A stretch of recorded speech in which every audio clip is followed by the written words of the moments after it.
Assalamualaikum warahmatullahi wabarakatuh. Perkenalkan, nama saya Rizky Ramadan, NPM 1740302030. Saya mahasiswa Universitas Borneo Tarakan, jurusan Teknik Elektro, Fakultas Teknik. Pada pertemuan kali ini saya akan membahas tentang tema penelitian saya dari mata kuliah metodologi penelitian, yaitu pengaruh pemasangan penyangga atau tiang pada solar cell dalam pengoptimalan penchargeran skala rumah tangga. Di sini ada pun diskusi prosedurnya. Yang pertama, yaitu latar belakang. Lalu yang kedua, identifikasi masalah, rumusan masalah, batasan masalah. Dan yang ketiga, tujuan dan manfaat. Dan yang keempat, tinjauan pustaka dan dasar teori. Kelima, metode. Dan keenam, daftar pustaka. Sekarang kita masuk ke bagian latar belakang.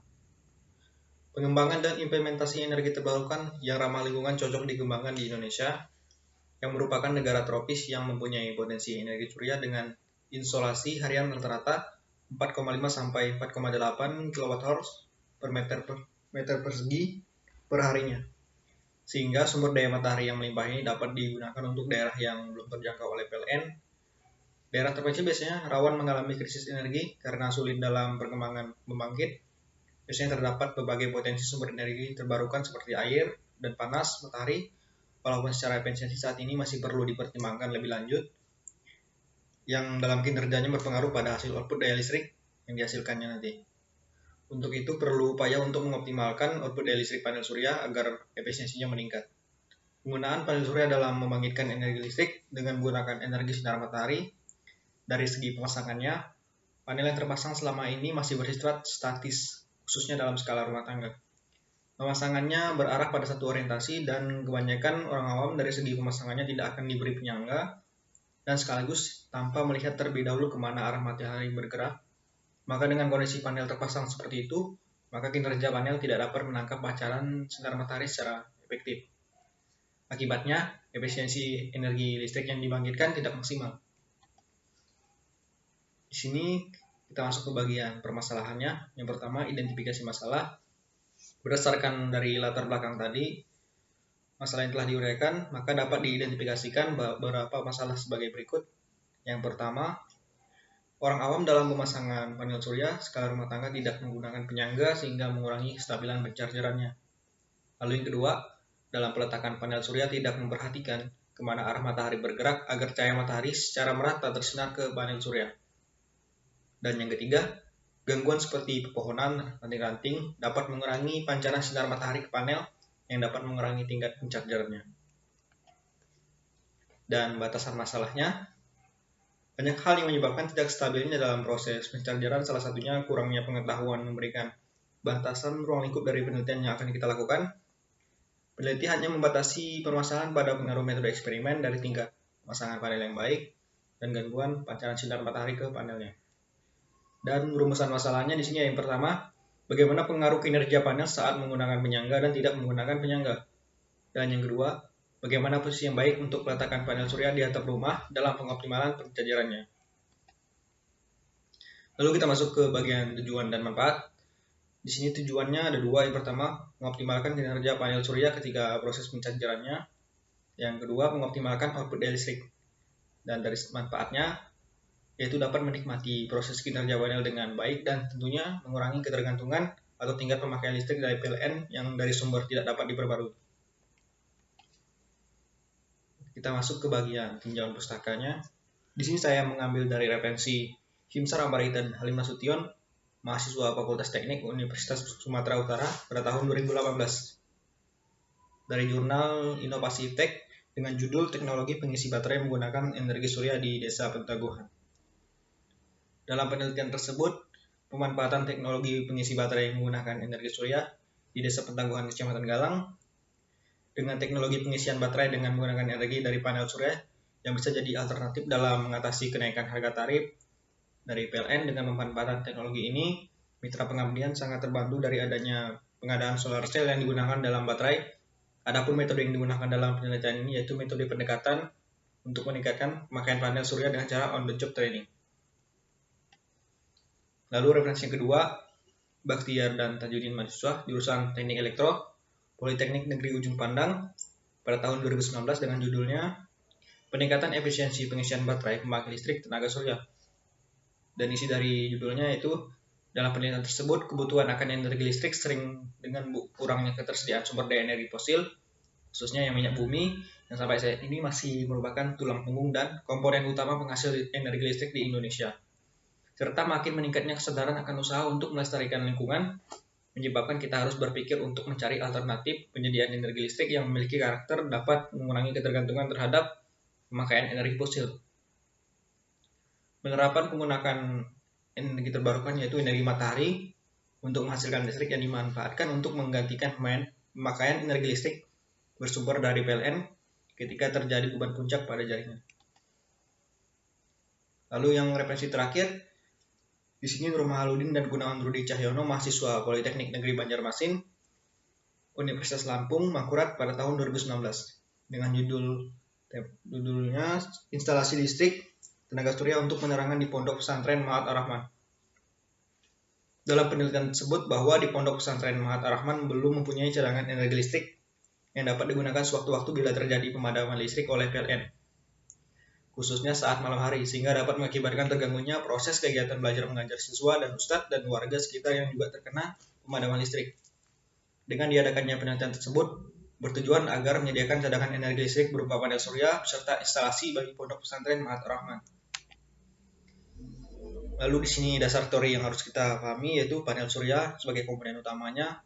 Kemudian ada baterai charger controller untuk pengontrolan penchargerannya, kemudian ada inverter untuk mengubah dari DC ke AC untuk penggunaan beban AC. Lalu ada kWh meter dan baterai atau acu sebagai tempat penyimpanan daya, kabel instalasi dan tiang panel surya. Parameter output dari sebagian besar panel surya diukur dari STC, efisiensi panel dalam kondisi STC. Di sini ada rumusnya yaitu Pmax sama dengan Pmax dikali Imax. Efisiensi panel dalam STC, dan seterusnya. Efisiensi pada sel surya terdapat sangat dipengaruhi oleh beberapa faktor antara lain luas kolektor sel surya atau AC, insolasi matahari di simbol dengan I, dan daya kolektor yang dimiliki oleh sel surya secara matematis dapat dituliskan sebagai berikut. Jadi ini adalah rumusnya, NP sama dengan IV per IAC. NP itu sama dengan efisiensi volt voltage, IV itu sama dengan daya kolektor maksimum, dan yang I insolasi matahari, dan AC luar kolektor fotovoltaik. Sekarang kita masuk ke metode penelitian. Yang pertama, objek dan subjek penelitian. Di sini saya kutip dari pendapatnya Suharsimi dan Arikunto pada tahun 2002. Objek penelitian adalah variabel penelitian, yaitu sesuatu yang merupakan inti dari problematika penelitian. Objek penelitian yang diteliti oleh penulis adalah pengaruh pemasangan penyangga pada panel surya dalam pengoptimalan penchargeran skala rumah tangga. Jadi subjek pada penelitian ini adalah pemasangan panel surya dalam skala rumah tangga. Pendekatan penelitiannya di sini penelitian eksperimen dengan pendekatan deskriptif karena adanya variabel yang akan ditelaah hubungannya serta bertujuan untuk menyajikan gambaran secara terstruktur, faktual, dan akurat mengenai fakta-fakta serta hubungan antara variabel yang akan diteliti. Kita masuk ke bagian instrumen penelitian adalah suatu alat pengumpul data yang digunakan untuk mengukur fenomena alam maupun sosialnya diamati. Adapun instrumen yang digunakan dalam penelitian ini yaitu observasi, wawancara, dan dokumentasi. Di sini ada diagram alirnya atau flowchart. Di sini ada pertama kita mulai, selanjutnya studi literatur, kemudian perancangan PLTS, dan pemasangan kontrol panel tak berpenyangga, dan pengisian baterai dari panel surya, pengujian data maksimal. Kemudian jika tidak, panel diberi penyangga dan diarahkan. Dan jika iya, berlanjut pengumpulan data, pengukuran efisiensi, analisa data, dan selesai. Di sini ada variabelnya. Variabel terikat merupakan variabel yang dipengaruhi atau yang menjadi akibat karena adanya variabel bebas. Adapun variabel dependen dalam penelitian ini adalah pengoptimalan penchargeran panel surya, dan variabel bebas adalah variabel yang mempengaruhi atau yang menjadi sebab perubahannya atau timbulnya variabel dependen. Maka dalam penelitian ini yang menjadi variabel bebas adalah pemasangan penyangga dan mengikuti arah gerak matahari. Kemudian kita masuk ke bagian populasi dan sampel penelitiannya. Populasi bukan hanya sekedar jumlah yang ada pada objek atau subjek yang dipelajari, tetapi meliputi seluruh karakteristik atau sifat yang dimiliki oleh objek atau subjek tersebut yang ingin kita pelajari. Adapun populasinya yaitu komponen pendukung rangkaian panel surya.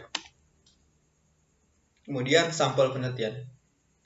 Sampel adalah sebagian dari populasi yang dianggap mewakili populasi karena memiliki ciri-ciri dan karakteristik tertentu. Jadi sampel yang diambil yaitu panel surya. Kemudian teknik sampling.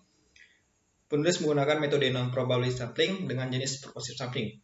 Ini menurut Sugiono, dan non-probability sampling adalah teknik pengambilan sampel yang tidak memberi peluang atau kesempatan sama bagi setiap unsur atau anggota populasi untuk dijadikan sebagai sampel. Teknik sampel ini meliputi sampling sistematis, kuota, aksidental, purposive, jenuh, dan snowball.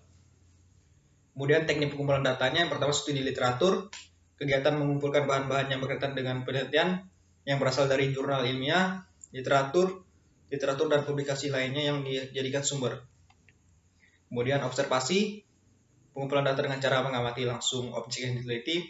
Metode ini digunakan untuk mengobservasi di rumah mitra mengenai permasalahan yang ada. Lalu wawancara, yaitu teknik pengumpulan data dengan mengadakannya tanya jawab langsung dengan mitra untuk mengumpulkan data mengenai objek yang kita teliti. Dan menggunakan metode wawancara tidak terstruktur atau wawancara bebas, di mana peneliti tidak menggunakan pedoman wawancara yang telah tersusun secara sistematis dan lengkap untuk pengumpulan datanya. Kemudian metode analisa data. Teknik analisa data dalam penelitian ini adalah berupa analisis deskriptif, yaitu suatu teknik untuk mengungkapkan dan memaparkan pendapat dan dari responden berdasarkan jawaban dari instrumen penelitian yang telah diajukan oleh peneliti. Kemudian dari segi sumber datanya, di sini ada data primer. Data primer diperoleh dari sumber pertama melalui prosedur dan teknik pengambilan data yang didapat berupa interview, observasi, maupun penggunaan instrumen pengukuran yang khusus dirancang sesuai dengan tujuan seperti output dari panel. Kemudian data sekunder diperoleh dari sumber tidak langsung yang biasanya berupa dari data dokumentasi, arsip-arsip resmi. Dokumen ini dapat berupa buku-buku, majalah, artikel, atau karya ilmiah yang dapat melengkapi data dalam penelitian ini. Kemudian dari segi teknik analisa data, pertama ada analisa regresi, yaitu pendengaran untuk mengidentifikasi hubungan matematis antara variabel output daya panel dari kualitas pemasangan panel.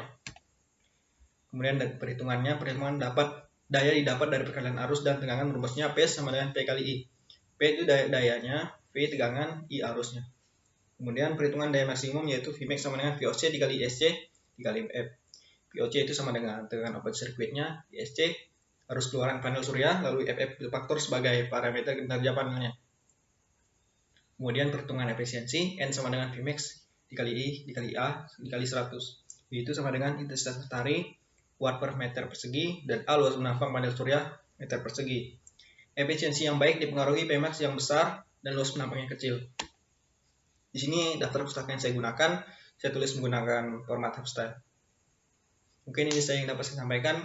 Kurang lebihnya saya mohon maaf. Wabillahi taufiq wal hidayah. Wassalamualaikum warahmatullahi wabarakatuh.